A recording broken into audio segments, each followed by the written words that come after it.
Good morning students. हम molecular orbital theory में homonuclear diatomic molecules के MO diagrams को पढ़ चुके हैं। आज हम heteronuclear diatomic molecules के एमओ डायग्राम और उनके इलेक्ट्रॉनिक कॉन्फ़िगरेशन वगैरह को डिस्कस करने जा रहे हैं। Heteronuclear diatomic molecules वो होते हैं जो अलग अलग एटम्स से मिलकर के बने होते हैं, जैसे carbon monoxide, nitrogen oxide etcetera. इनमें क्या है कि एटम्स के न्यूक्लियर चार्ज अलग अलग होने के कारण जो वैलेंस इलेक्ट्रॉन हैं उनके ऊपर फोर्स ऑफ अट्रैक्शन अलग अलग होता है, जिसकी वजह से इनकी एनर्जी भी अलग अलग होती है। तो आप समझ गए कि heteronuclear diatomic molecules क्या होते हैं। अब देखो, हम एग्जाम्पल लेते हैं CO मॉलिक्यूल का। CO मॉलिक्यूल जो है, इसमें कार्बन और ऑक्सीजन से मिलकर के बना है। इसमें कार्बन और ऑक्सीजन दोनों के इलेक्ट्रॉनिक कॉन्फ़िगरेशन क्या क्या हैं? 1s2 2s2 2px1 2py1 और 2pz0 कार्बन का, और 2px2 2py1 और 2pz1 ऑक्सीजन एटम का है। यानी कि दोनों के वैलेंस शेल में कुल 10 इलेक्ट्रॉन्स हैं, 4 + 6, कार्बन के 4 और ऑक्सीजन के 6 इलेक्ट्रॉन्स हैं। नाइट्रोजन में भी हमने 10 इलेक्ट्रॉन्स देखे थे, उसमें दोनों नाइट्रोजन एटम के 5-5 इलेक्ट्रॉन मिलाकर के 10 इलेक्ट्रॉन्स थे। यहाँ पर हम ये कह सकते हैं कि CO का मॉलिक्यूल और नाइट्रोजन मॉलिक्यूल दोनों कैसे हैं?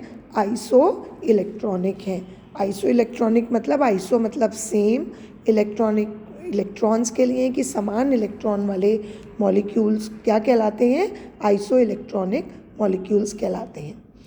तो अब इन दोनों का इलेक्ट्रॉनिक कॉन्फ़िगरेशन सेम होना चाहिए, क्योंकि ये आइसो इलेक्ट्रॉनिक हैं, और एक्चुअली होता भी है, लेकिन दोनों के एनर्जी लेवल में ज़रूर अंतर होता है। यहाँ पर देखो, नाइट्रोजन में तो नाइट्रोजन मॉलिक्यूल में दोनों एटम सेम है, नाइट्रोजन एटम है, लेकिन इसमें कार्बन मोनोऑक्साइड में कार्बन और ऑक्सीजन दोनों अलग अलग एटम हैं। ऑक्सीजन में एक्चुअली क्या होता है कि नाभिकीय आवेश अधिक होने के कारण वैलेंस इलेक्ट्रॉन जो होते हैं वो न्यूक्लियस की तरफ स्ट्रॉन्ग फोर्स ऑफ अट्रैक्शन से बंधे रहते हैं, जिससे कि वो लोअर एनर्जी लेवल पर हो जाते हैं। तो अब हम यदि आइसो इलेक्ट्रॉनिक मॉलिक्यूल्स में जो हमने फॉलो किया था उसी को कंसीडर करते हुए CO मॉलिक्यूल का मॉलिक्यूलर ऑर्बिटल डायग्राम बनाएं, तो उसके हिसाब से इसका इलेक्ट्रॉनिक कॉन्फ़िगरेशन होना चाहिए।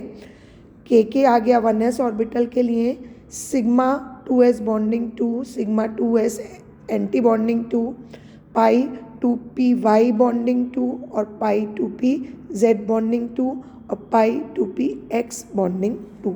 यानी कि बॉन्डिंग इलेक्ट्रॉन 8 हैं, एंटी बॉन्डिंग इलेक्ट्रॉन 2 हैं, और बॉन्ड ऑर्डर 3 हमारे पास आ जाता है।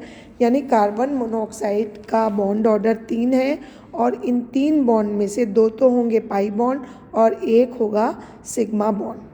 तो हम इसकी स्ट्रक्चर कैसे शो कर सकते हैं? ऐसे शो करेंगे कि कार्बन और ऑक्सीजन के बीच में ट्रिपल बॉन्ड है, जिसमें बीच वाला एक्सिस के ऊपर बनने वाला सिग्मा बॉन्ड है, और पाई बॉन्ड एक ऊपर बन रहा है और एक नीचे बन रहा है।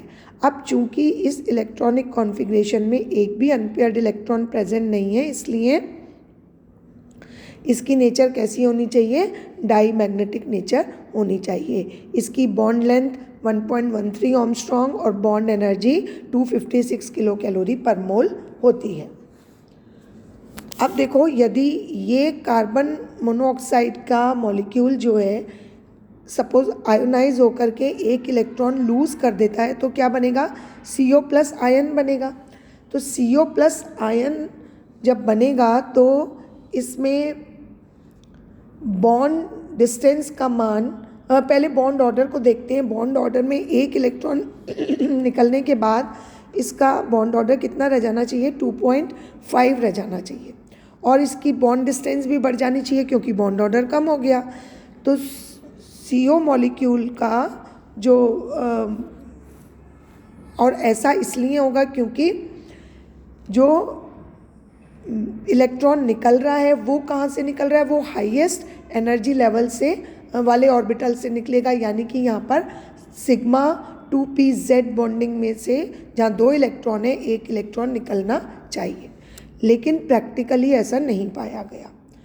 प्रैक्टिकल फैक्ट्स क्या बताते हैं कि जो CO मॉलिक्यूल आयन है इसका बॉन्ड डिस्टेंस CO से भी कम होता है और इसकी 1.128 बॉन्ड डिस्टेंस CO की तो होती है और इसकी होती है 1.115, यानी इससे कम हो गई। और इस बॉन्ड लेंथ को देखने से हमें क्या पता लगता है कि ये जो निकलने वाला ऑर्बिटल है वो बॉन्डिंग ऑर्बिटल में से नहीं निकलता बल्कि एंटी बॉन्डिंग ऑर्बिटल में से निकलता है। यानी कि एंटी बॉन्डिंग ऑर्बिटल में तो देखा जाए इलेक्ट्रॉन p में तो है ही नहीं, तो s 2s ऑर्बिटल में है।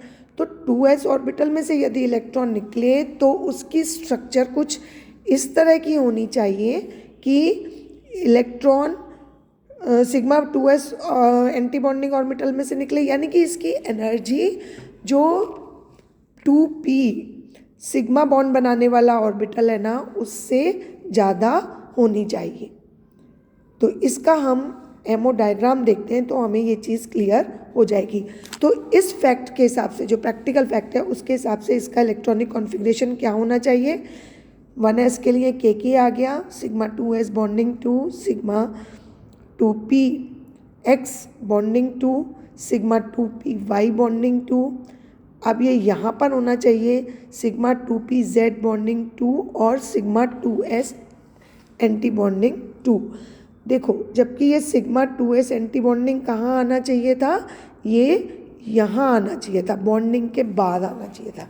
लेकिन चूंकि ये हायर एनर्जी लेवल का है इसलिए इसको ऊपर बाद में लिखा गया है। तो अब इस इलेक्ट्रॉनिक कॉन्फ़िगरेशन के बेसिस पर हम CO मॉलिक्यूल और CO मॉलिक्यूल आयन की नेचर को एक्सप्लेन कर सकते हैं और ये कंक्लूजन निकाल सकते हैं कि homonuclear diatomic molecule की तरह से ही इन हेटेरोन्यूक्लियर डाई एटॉमिक मॉलिक्यूल के एमओ डायग्राम बनाना पॉसिबल नहीं है। तो अब अपन देखते हैं CO मॉलिक्यूल का एमओ डायग्राम। इसमें देखो ये एनर्जी का बढ़ता हुआ क्रम है, यहाँ पर एटॉमिक ऑर्बिटल्स हैं, ये कार्बन के हैं, ये ऑक्सीजन के हैं, दोनों मिलकर मॉलिक्यूलर ऑर्बिटल यानी CO मॉलिक्यूल बना रहे हैं। अब देखो 1s को यूँ शो कर दिया, अब 2s में ये देखिए कितना फ़र्क है। 2s के दोनों में 2-2 इलेक्ट्रॉन है, तो ये 4, देखो ये 2 एटॉमिक ऑर्बिटल मिलके 2 मॉलिक्यूलर ऑर्बिटल बना रहे हैं, बॉन्डिंग और एंटी बॉन्डिंग। अब बॉन्डिंग ऑर्बिटल तो अपने रेगुलर एनर्जी लेवल पर है, जबकि 2s जो एंटी बॉन्डिंग ऑर्बिटल है उसकी एनर्जी 2pxyz ऑर्बिटल से भी ज़्यादा है, इसीलिए ये ऊपर शो किया गया है। ठीक है, अब इधर ये 2py बॉन्डिंग में 2 इलेक्ट्रॉन आ गए, पाई 2pz बॉन्डिंग में 2 इलेक्ट्रॉन आ गए। तो इस प्रकार से इसमें इलेक्ट्रॉन्स का डिस्ट्रीब्यूशन हो गया। अब यहाँ पर ये है कि जब ये एंटी बॉन्डिंग ऑर्बिटल में से यहाँ से ये इलेक्ट्रॉन निकल जाएगा तो CO+ आयन बन जाएगा। अब जब चूँकि एंटी बॉन्डिंग ऑर्बिटल में से इलेक्ट्रॉन निकलता है तो हमेशा स्टेबिलिटी बढ़ जाती है। ठीक है, तो इसलिए इसका CO मॉलिक्यूल का एनर्जी लेवल डायग्राम इस प्रकार से होगा, ना कि होमो न्यूक्लियर डाईएटॉमिक मॉलिक्यूल्स की तरह से। अब हम नेक्स्ट मॉलिक्यूल पर आते हैं, नेक्स्ट एग्जाम्पल लेते हैं नाइट्रोजन ऑक्साइड NO मॉलिक्यूल का। अब देखो N और O दोनों के इलेक्ट्रॉनिक कॉन्फ़िगरेशन हमें मालूम है, यानी कि इनके वैलेंसी शेल में कितने इलेक्ट्रॉन हैं, 11 इलेक्ट्रॉन है, 5 तो हैं नाइट्रोजन में और 6 हैं ऑक्सीजन में। अब यानी CO मॉलिक्यूल में कितने थे, 10 थे, यहाँ पर कितने हैं, 11 हैं। यानी CO मॉलिक्यूल से एक इलेक्ट्रॉन इसमें ज़्यादा है। तो ये ज़्यादा इलेक्ट्रॉन जो है वो डेफिनेटली कहाँ जाएगा, एंटी बॉन्डिंग ऑर्बिटल में जाएगा, क्योंकि बॉन्डिंग में तो जगह ही नहीं है, वो फुल है।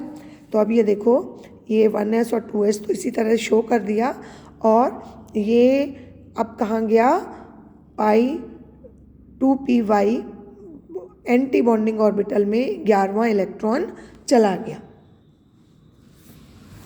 ठीक है, तो अब इसका इलेक्ट्रॉनिक कॉन्फ़िगरेशन क्या हो जाएगा NO मॉलिक्यूल का, वो देखो, इसका इलेक्ट्रॉनिक कॉन्फ़िगरेशन होगा Kk sigma 2s bonding 2 sigma anti bonding 2s anti bonding 2, फिर आपका ये हो जाएगा sigma 2px bonding 2 sigma 2py bonding 2 sigma 2pz bonding 2, और इसमें यहाँ पर क्या है, π2px मतलब π2px एंटी बॉन्डिंग ऑर्बिटल में भी, मतलब ये एंटी बॉन्डिंग ऑर्बिटल में कौन से में है, 2py में अनपेयर्ड इलेक्ट्रॉन मौजूद है। तो इसमें इसका बॉन्ड ऑर्डर क्या, ये देखो यहाँ पर ये 2py एंटी बॉन्डिंग ऑर्बिटल में एक अनपेयर्ड इलेक्ट्रॉन है जो कि हायर एनर्जी लेवल पर है। अब देखो इसका इलेक्ट्रॉनिक कॉन्फ़िगरेशन हम कैसे लिखेंगे, इसका इलेक्ट्रॉनिक कॉन्फ़िगरेशन, ये जो डायग्राम हमने देखा इसके हिसाब से क्या होगा, ये सिग्मा 2s बॉन्डिंग ऑर्बिटल आ गया, sigma star 2s bonding anti bonding आ गया, फिर ये आपका सिग्मा 2px आ गया, y आ गया, और ये z आ गया, और अब ये यहाँ पर pi star 2py anti bonding orbital आ गया। अब देखो इसका बॉन्ड ऑर्डर निकालेंगे तो क्या होगा, बॉन्डिंग इलेक्ट्रॉन की संख्या तो वही है 8, और 3 हो गए इसमें एंटी बॉन्डिंग इलेक्ट्रॉन, जिससे ये रह गया 5/2 यानी 2.5। अब देखो NO के बीच में भी क्या होता है, 3 बॉन्ड ही होते हैं, जैसे बीच में सिग्मा बॉन्ड CO मॉलिक्यूल में था और 2 पाई बॉन्ड होते हैं। अब ठीक है, अब यहाँ पर एक इलेक्ट्रॉन पेयर तो सिग्मा मॉलिक्यूलर ऑर्बिटल में है, और 2 जो इलेक्ट्रॉन पेयर हैं वो पाई बॉन्डिंग MO में है, लेकिन एक चूंकि उसमें भी है एंटी बॉन्डिंग ऑर्बिटल में, तो इससे क्या होगा, वही CO मॉलिक्यूल आयन में से यदि एक इलेक्ट्रॉन निकाला जाए तो वो एंटी बॉन्डिंग वाला निकलेगा। एंटी बॉन्डिंग में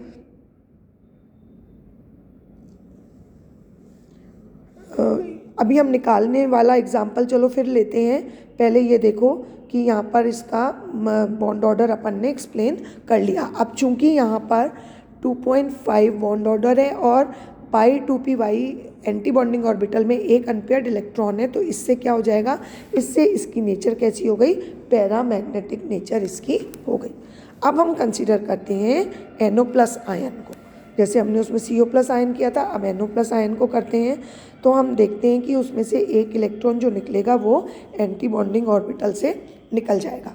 अब देखो NO+ आयन में से एक इलेक्ट्रॉन निकलने के बाद उसमें 10 इलेक्ट्रॉन्स रह गए, तो ये किसका आइसो इलेक्ट्रॉनिक हो गया, कार्बन मोनोऑक्साइड मॉलिक्यूल का आइसो इलेक्ट्रॉनिक हो गया, यानी उसका और CO मॉलिक्यूल का MO डायग्राम बिल्कुल सेम होते हैं।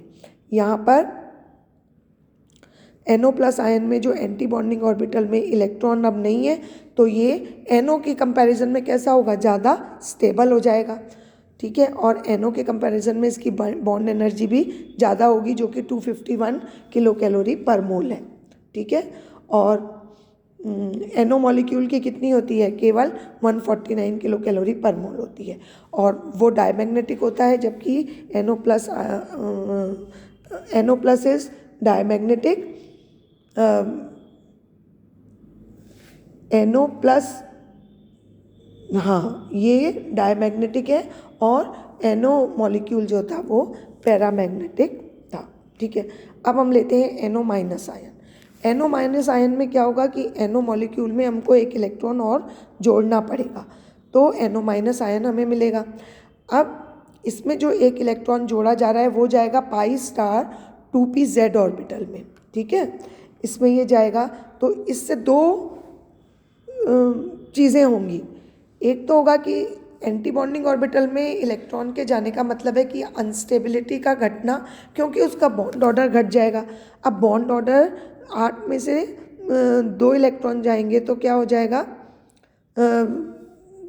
मतलब 2 रह जाएगा। इसका बॉन्ड ऑर्डर अब कितना रह जाएगा, पहले तो वहाँ से 3 इलेक्ट्रॉन जा रहे थे, अब 4 जा रहे हैं, तो ये कितना रह जाएगा, बॉन्ड ऑर्डर इसका केवल 2 बॉन्ड ऑर्डर रह जाएगा।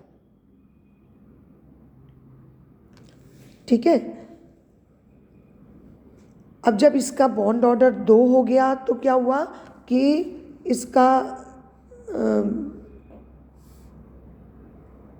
देखो इसमें बॉन्ड ऑर्डर एंटी बॉन्डिंग से निकल रहा है ना, तो क्या होगा, एंटी बॉन्डिंग से जब निकलता है तो स्टेबिलिटी बढ़ जाती है ना, और बॉन्ड ऑर्डर कम होने से बॉन्ड लेंथ भी बढ़ जाती है, बॉन्ड एनर्जी कम हो जाएगी। लेकिन यहाँ पर क्या है कि NO- आयन में तो एंटी बॉन्डिंग ऑर्बिटल में इलेक्ट्रॉन भरा जा रहा है, इसलिए उसकी स्टेबिलिटी और भी कम हो जाएगी। तो अब यदि ये हमसे पूछा जाए कि समझाइए NO मॉलिक्यूल, NO- आयन और NO+ आयन में स्टेबिलिटी का ऑर्डर क्या होगा, तो हमको क्या लिखना पड़ेगा, NO- आयन सबसे कम स्टेबल होगा, NO मॉलिक्यूल उससे ज़्यादा होगा, और सबसे अधिक स्टेबल मॉलिक्यूल कौन सा है, NO+ मॉलिक्यूल सबसे ज़्यादा स्टेबल होता है। ठीक है। यहाँ पर अनपेयर्ड इलेक्ट्रॉन की संख्या क्या हो रही है, ज़्यादा हो रही है ना, क्योंकि एक इलेक्ट्रॉन जोड़ा जा रहा है, तो 2 अनपेयर्ड इलेक्ट्रॉन होने की वजह से इसका पैरामैग्नेटिक कैरेक्टर भी बढ़ जाता है। तो अब आपको ये चीज़ समझ में आ गई। ये हमने देखा हीटेरो न्यूक्लियर डाई एटॉमिक मॉलिक्यूल का एमओ डायग्राम। नेक्स्ट वीडियो में अब हमने वैलेंस बॉन्ड थ्योरी भी पढ़ी और हमने एमओ थ्योरी भी पढ़ी, इनको कंपेयर करेंगे और नेक्स्ट वीडियो देखेंगे। Thank you.